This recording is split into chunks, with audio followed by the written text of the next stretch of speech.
Thành Nghị vào vai Vương Quyền phú quý, một người đàn ông điển trai tự nhiên trong các phim cổ trang. Hồ ly hóa mai, Vương Quyền Trương là một bộ phim truyền hình cổ trang lãng mạn với sự tham gia của nam diễn viên trẻ nổi tiếng Thành Nghị và nữ diễn viên Lý Diệc Đồng. Bộ phim xoay quanh câu chuyện tình yêu xuyên không gian và những cuộc phiêu lưu tái sinh của một cặp đôi người yêu quái, kể về hành trình vượt qua vô vàn khó khăn, giữ vững tình yêu đích thực và cùng nhau trưởng thành của họ. Bộ phim dự kiến sẽ được phát sóng trên nền tảng Iki vào năm 2025. Một số hình ảnh hậu trường ấn tượng đã bị rò rỉ, làm dấy lên những cuộc thảo luận sôi nổi và sự mong chờ lớn lao trong cộng đồng khán giả.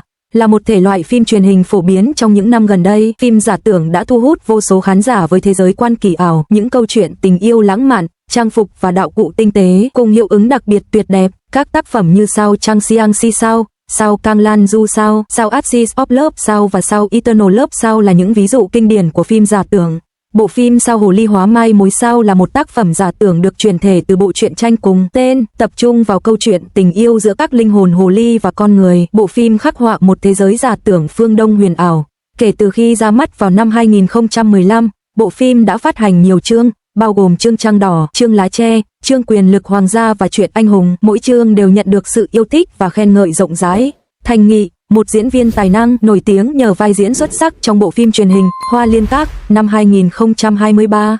Anh vào vai Lee Seang-gi, chủ nhân của Hoa Liên Các, một bậc thầy võ thuật không có kiến thức y thuật nhưng lại am hiểu sâu rộng về võ thuật.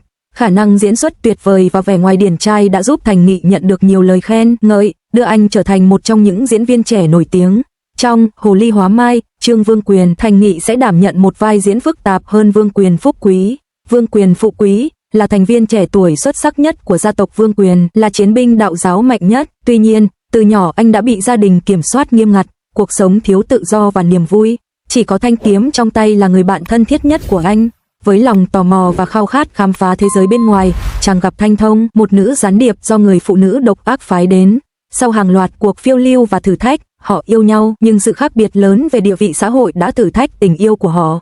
Cuối cùng, họ dũng cảm từ bỏ những ràng buộc trần tục và quyết định rời đi cùng Thanh Thông. Dưới gốc cây khổ hạnh, họ ký một giao ước để tiếp tục gắn bó trong kiếp sau, hy vọng sẽ gặp lại nhau ở kiếp sau. Tuy nhiên, số phận của Vương Phú Quý đã có một bước ngoặt kịch tính sau khi đầu thai. Hắn trở thành một tiểu gia giàu có ngu dốt, vô liêm sỉ, yếu đuối và bất tài, hoàn toàn khác với hình ảnh kiêu ngạo, xa cách như thần thánh trong kiếp trước.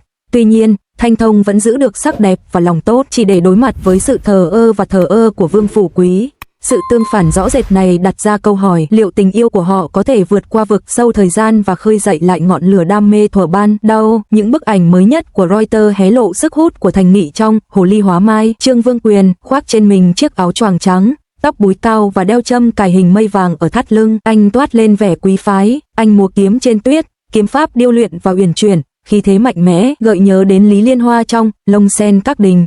Trong một bức ảnh khác của Reuters, anh mặc đồ đen, bị bịt mắt với vẻ mặt lạnh lùng và kiên quyết, thể hiện hình ảnh của anh trong gia tộc Vương Quyền và lập trường phòng thủ trước thế giới bên ngoài. Dù là bộ trang phục màu trắng gợi nhớ những khoảnh khắc ngọt ngào trong lần đầu gặp gỡ với Thanh Thông, hay bộ trang phục màu đen nhắc nhở anh về sự chia ly sinh tử mà họ phải đối mặt do thân phận khác biệt, Hồ ly hóa mai, chương Vương Quyền đều tràn đầy kịch tính và hồi hộp. Ai ngờ rằng điểm nhấn của một bộ phim chính trị lại có thể được thể hiện chỉ bằng một đôi mắt. Trong 24 mưu kế Trường An, Thành Nghị vào vai vị mưu kế tóc bạc Sia Hoyan. Không có những cảnh hành động bay lượn hay nhảy vọt trên không trung, cũng không có những câu thoại la hét, ông chỉ cần một đôi ánh mắt biểu cảm để khiến khán giả dõi theo ông qua những biến cố hỗn loạn và khó lường ở Trường An. Đây không chỉ là diễn xuất bằng mắt mà còn là việc ẩn chứa tâm hồn nhân vật trong từng sự co giật và run rẩy của con người. Không giống như những bộ phim chính trị khác dựa vào những tình tiết bất ngờ để thu hút sự chú ý, khía cạnh xuất sắc nhất của 24 kế định Trường An là việc sử dụng ánh mắt của Hiếu Hoài An như một vũ khí vô hình để thúc đẩy cốt truyện. Là một nhân vật đầy thù hận nhưng không hề có kỹ năng chiến đấu, chiến trường của hắn không phải là triều đình đầy kiếm khí mà là cuộc đấu tranh sâu sắc trong lòng người. Sau khi giết Lưu Tử Nhan, hắn không trải nghiệm niềm vui sướng tột độ của sự trả thù, thay vào đó, hắn cúi đầu, ánh mắt chất chứa cảm giác mất mát và bối rối trên con đường báo thù. Trong khoảnh khắc đó, khán giả hiểu được bản chất thực sự của nhân vật, hắn không phải là một người tàn nhẫn bẩm sinh mà là một linh hồn cô đơn bị đẩy đến tuyệt vọng bởi mối thù truyền kiếp đã xóa sổ gia tộc hắn.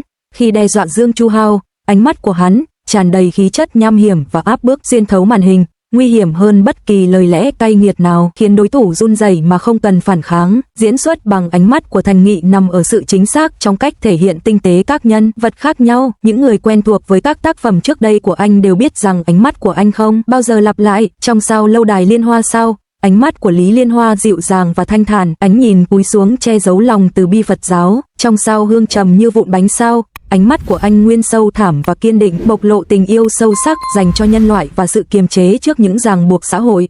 Với Tạ Hoài An, ánh mắt anh thể hiện sự cảnh giác và sắc bén. Khi cúi xuống, anh là một học giả đã che giấu sự thông minh của mình, nhưng khi ngước mắt lên, anh trở thành một người thợ săn sẵn sàng ra đòn. Trong cuộc đối đầu với Yan Phân San, do Trương Hàn Vũ thủ vai, câu thoại trên con đường báo thù, ta không thể chịu đựng được việc nhìn thấy bất cứ ai chết một cách thanh thản, kể cả ngươi, là một bài học diễn xuất bậc thầy. Ánh mắt anh chuyển từ sự kiềm chế và nhẫn nại ban đầu đến sự đỏ ửng dần dần, đỉnh điểm là một quyết tâm tuyệt vọng cuối cùng, từng lớp, không một giọt nước mắt nào rơi. Nó còn đau lòng hơn cả khóc lóc, truyền tải 10 năm căm hận dồn nén và quyết tâm sống còn.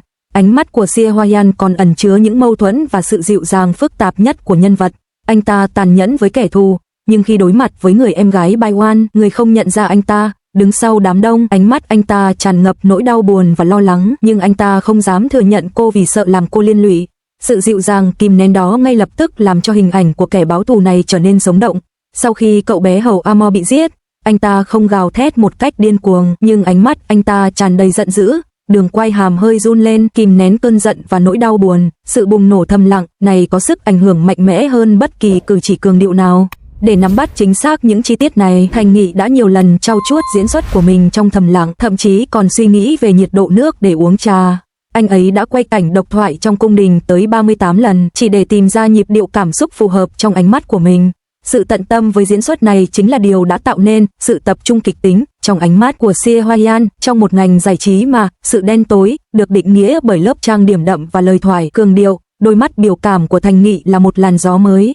Anh chứng minh rằng diễn xuất đích thực không nằm ở lớp trang điểm và tạo hình bên ngoài, mà bắt nguồn từ sự thấu hiểu sâu sắc và khả năng kiểm soát nhân vật một cách điêu luyện. Việc khắc họa nhân vật chân thực không dựa vào những tình tiết kịch tính, những thay đổi tinh tế trong ánh mắt có thể truyền tải thế giới nội tâm của nhân vật. Đôi mắt của Sia Hoyan chứa đựng sự tàn nhẫn của lòng báo thù, sự bình tĩnh của kế hoạch, sự ấm áp dành cho gia đình và bạn bè, cùng với sự mệt mỏi và bối rối của nỗi cô đơn. Những cảm xúc phức tạp này đan xen vào nhau, cho phép nhân vật vượt lên trên khuôn mẫu. Kẻ báo thù chỉ biết làm công cụ và trở thành một con người sống động, đa chiều, gợi lên cả tình yêu và lòng thương cảm.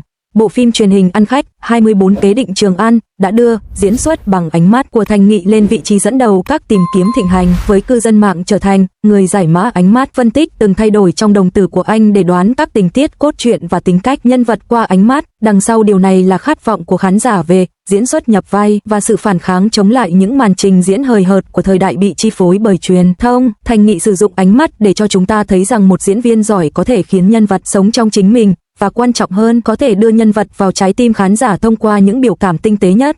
Ánh mắt của Sia Hoyan là chiêu thức sáng giá nhất trong cuộc đấu tranh quyền lực ở Trường An, đồng thời cũng là minh chứng rõ nhất cho tài năng diễn xuất của Thành Nghị.